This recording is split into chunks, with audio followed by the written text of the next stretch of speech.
હા જગદીશભાઈ બોલો કેમ છો? કમલેશભાઈ અરે બોલો જય શ્રી કૃષ્ણ જય શ્રી કૃષ્ણ જય શ્રી કૃષ્ણ. બોલો બોલો મેં કીધું કે ભાઈ આપણે ઓલું કીધું આપણે હેડલાઇન પેટર્નનું કીધું 25 મેં હમણાં અનિરુદ્ધને ફોન કર્યો હતો હમ તો એ કે એમાં મારે કંઈ લેવા દેવા નથી. ઓલા તમને 25 નહોતા આપ્યા 25 લાખ રૂપિયા?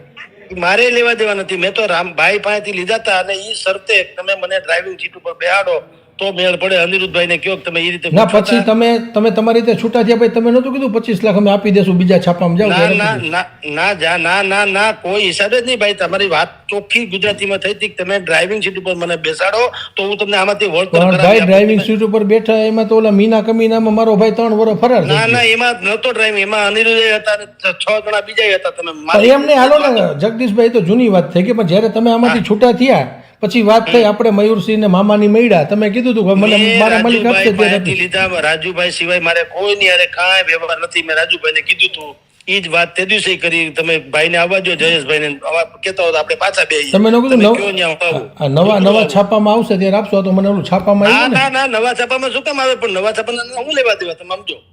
નવા છાપામાં ત્યાં ક્યાં એને આપણને બંધવી દીધા કાંઈ તો એમને તો અમારે 25 લાખ ભૂલી જવાના જગદીશભાઈ. ના જયેશભાઈ ને આવવા જો. આપણી તમારે વાત જે ઉભા રહ્યા હોત તો ન ભૂલવું પડે. આપણે છે કઈ એવું ઉભા રહ્યા તમે 6 માલિકો હતા. 3 વર્ષ ફરાર તો રહ્યો મારો ભાઈ. આનાથી વધારે કેટલું? પણ તમે અમારે કારણે નથી રહ્યો. તમે મને કઈ તંત્રી બનાવીને મારા અત્યારે જેમ હું છું આ છાપામાં હું કહું એમ થાય તો એનો જવાબદાર હું છું. જ્યાં તમારા અનિરુદ્ધ હતા તમે 4 જણા હતા તમારે કયો ઈ મેટર લખાવતા. આમાં તો જગદીશભાઈ અનિરુદ્ધભાઈ તમારી ઉપર ઢોળે તમે એની ઉપર ઢોળો.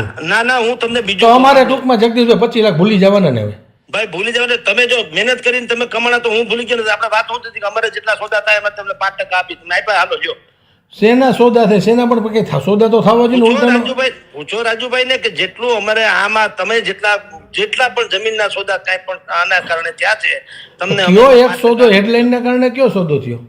હવે ઈ બધું મારે શું કામ વિચાર કરો? આપણે રૂબરૂ મળ્યું હોય તમે કયો ને આવું હું કાંઈ વાંધો નહીં આપણે આવશું પણ યાર 25 લાખ તો અમારે ભૂલી જવાના ને. ના ભૂલી જવાનો સવાલ નથી. ઈ ભૂલી જવાનું શું થાય? અમે ઉલ્લુ બનાવીએ ને તો ભૂલી જવાય. ઈ આપણે ઉભા ન રહ્યા એટલે હવે જવા દેવું પડે એમ ભૂલી નથી જવાના. પણ અમે તમને પગારે દર મહિને દેતા હતા ઉપરાંત 25 લાખ દીધા હતા એની વાત કરું છું. પણ દીધા મેં તો રાજુભાઈ પાસેથી લીધા ને જે શરતે લીધા ઈ શરતે એને પૂરી નથી કરી એટલે અમે કાંઈ ઉભા ન રહીએ. પણ રાજુભાઈ દીધા એ કંપની પેટે દીધા ને એના થોડા જ હતો. ઈ હું જાણું મેં ક્યાં છે મારી પાસે કાંઈ. મેં રાજુભાઈ ને કીધું તમારે મને લેવું હોય તો આ ભાવ થાય. એને કીધું ઓકે તમારા સિવાય કાંઈ નહીં હું કહું એમ થાય. કાંઈ વાંધો નહીં જગદીશભાઈ અમારે ભૂલી જવાના બીજું તો હું. ના ભૂલી જાય એવું